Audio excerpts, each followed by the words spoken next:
Olá pessoal, boa noite, tudo bem? Dando sequência aqui à nossa série de vídeos Sprint Final AB42, entramos aqui na nossa dica de número 18. Hoje nós vamos falar, gente, especificamente sobre um tema afeto ali ao direito do trabalho, basicamente sobre interrupção e suspensão do contrato de trabalho, certo? Aí a gente vai falar de algumas hipóteses de interrupção que estão lá previstas no artigo 473 da CLT.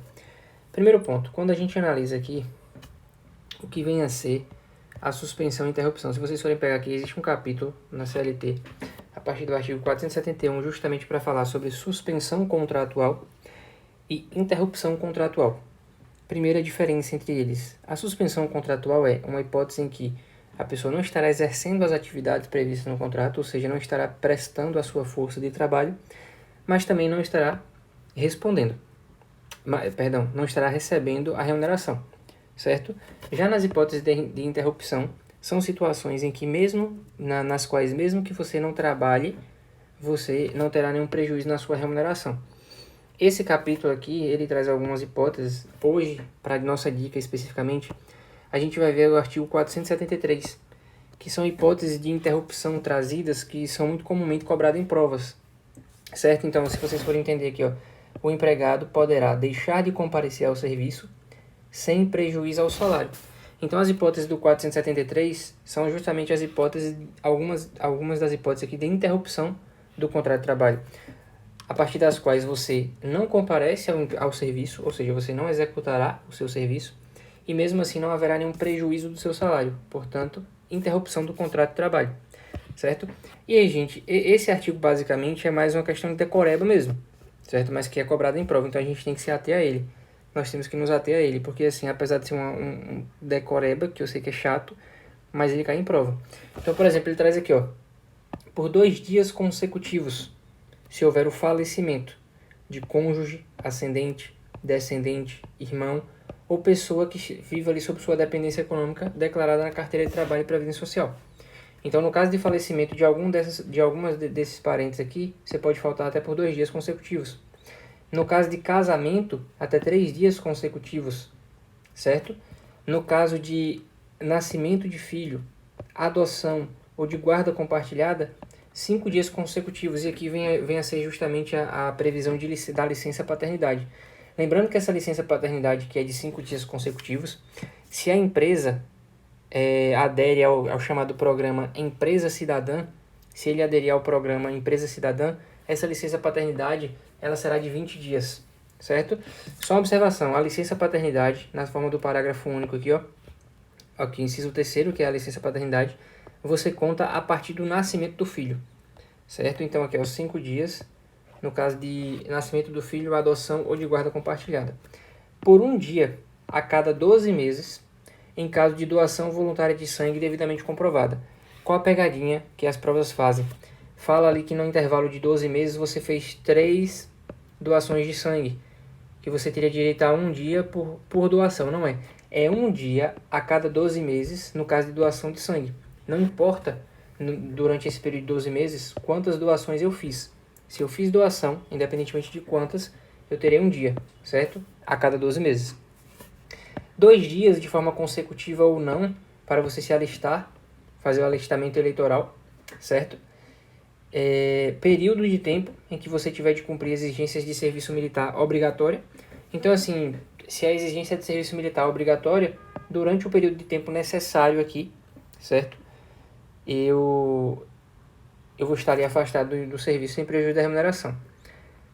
Nos dias em que você tiver comprovadamente realizando vestibular para ingressar em estabelecimento de ensino superior, obviamente, você tem que comprovar isso aqui, certo? Isso é preciso ser comprovado, esse contexto específico de que você estava fazendo prova. O inciso 8º, pelo tempo que se fizer necessário, quando tiver que comparecer em juízo. Então, eu já vi algumas coisas na prática, por exemplo, a pessoa fala assim, não, eu não posso testemunhar porque o patrão não liberou algo do tipo. Veja, se você tiver que comparecer em juízo como parte, como autor, como testemunha, esse tempo necessário para o comparecimento, você não tem nenhum prejuízo da sua remuneração, certo? A própria legislação já traz essa possibilidade aqui. Esse inciso 10, que vai dizer o seguinte, para acompanhar a esposa ou companheira em até 6 consultas médicas pelo tempo necessário ou em exames complementares durante a gravidez. Então, durante o processo gestacional, você pode, pelo tempo necessário, acompanhar ali sua esposa, sua companheira, em até 6 consultas médicas ou exames complementares durante o período de gravidez. Obviamente, consultas que tenham a ver com essa questão da gravidez, certo? Pelo tempo necessário, ele está falando o seguinte: às vezes, por exemplo, a consulta vai ser de manhã às 10 horas, e até 10h30. Você não precisa faltar o dia todo, entendeu? Pode ser que você só falte ali o período da manhã, ou algo do tipo. É isso que o 10 está falando. Da mesma forma que quando ele fala comparecimento em juízo, tempo necessário. Vamos fazer, se tem lá audiência 8 horas, a audiência vai no máximo até 9. Você não precisa faltar o dia todo, entendeu? É esse contexto trazido aqui. Uma vez por ano, para você acompanhar filho de até 6 anos em consulta médica. Por isso que eu tô falando, gente, é de fato decoreba. Não tem nem muito que a gente vai explicando aqui. A gente vai fazer umas questões para poder fixar mais. Mas tem que decorar isso aqui, porque aparece na prova. E aqui, ó. Então, um dia por ano, para acompanhar filho de até 6 anos em consulta médica. Então, um dia por ano, com essa finalidade específica. E até 3 dias a cada 12 meses de trabalho para realizar exames preventivos de câncer devidamente comprovados. Certo? Então, aqui, são essas as hipóteses do artigo 473. Mais uma vez, tem que ler isso aqui com um pouquinho de calma e tentar decorar esses artigos, entendê-los, porque aqui não há muito o que entender, é mais uma questão de decorar mesmo. Vamos aqui fazer 2 questões aplicadas pela FGV só para que a gente possa fazer a fixação. FGV OAB aqui 2023, certo? Pedro é empregado de uma indústria farmacêutica e atua como propagandista. Desejoso de lutar por melhores condições para os brasileiros, ele se filiou a um partido político e lançou a sua candidatura a deputado federal. Em razão disso, Pedro requereu ao empregador uma licença remunerada por 30 dias. Licença remunerada, gente, é uma hipótese de interrupção, como nós vimos. A licença remunerada, ou seja, ele vai deixar de atuar ainda sendo remunerado. Por ter se candidatado, ele pediu essa licença remunerada para poder se dedicar à campanha e aumentar sua chance de ser eleito. Já informando que, no caso de indeferimento, irá judicializar a questão. Então, Pedro já chegou assim, ó, ou você me concede essa licença remunerada aqui por 30 dias, se não, e se você não conceder, eu irei inclusive judicializar essa questão. Viu? Diante desse contexto, sabendo-se que a norma coletiva da categoria de Pedro nada diz a respeito dessa situação, assinale a afirmativa correta. Vamos lá. Letra A. Pedro não poderá exigir a interrupção do seu contrato porque não há tal previsão na CLT. Exatamente. Acabamos de ler o artigo 473 e depois possa ler o capítulo completo lá, que fala da suspensão e da interrupção. Não há uma previsão nesse sentido. Agora, óbvio, por que o examinador ele é cuidadoso nesse sentido? Ó? A norma coletiva da categoria nada diz a respeito. Porque se a norma coletiva previsse algo nesse sentido, aí ok. Ele poderia se valer da norma coletiva. Mas pensando na CLT em si, não há previsão. O 473 que nós olhamos especificamente não tem essa previsão. E se vocês olharem o capítulo como um todo, a gente também não tem essa previsão. Certo? Então assim, gente, as outras elas acabam sendo eliminadas por conta dessa razão mesmo. Elas vão dizer que ele tem a possibilidade e nesse caso não. Porque não há uma previsão na própria CLT. Certo? Exigir, não. Ele pode até tentar, se tiver na norma coletiva, ou então ele individualmente tentar ajustar ali com o empregador dele. Agora, exigir, não. Certo? Agora vamos ver a próxima aqui. Ó. Você, como advogado, trabalha no setor de recursos humanos de uma grande empresa multinacional. Como o gerente do setor está de férias, e é ele, na condição de gerente, que defere ou indefere as licenças reivindicadas pelos funcionários, a secretária do setor agora lhe indagou sobre as solicitações de 4 funcionários. 4 funcionários fizeram indagações. Primeiro, com o contrato suspenso por doença, em gozo de benefício previdenciário de auxílio-doença comum, e requer o pagamento de salário. Certo? Segundo, requereu abono de 1 dia em razão de doação de sangue. O terceiro, formulou o requerimento de dispensa para ser ouvido como testemunha em audiência presencial. E o quarto e último, aduziu que o primo faleceu e requereu a dispensa do dia de trabalho. Vamos lá. Sobre as solicitações, considerando o teor da legislação trabalhista em vigor, assinale a afirmativa correta. Antes de irmos às alternativas, vamos analisar. O primeiro está com um contrato suspenso por doença.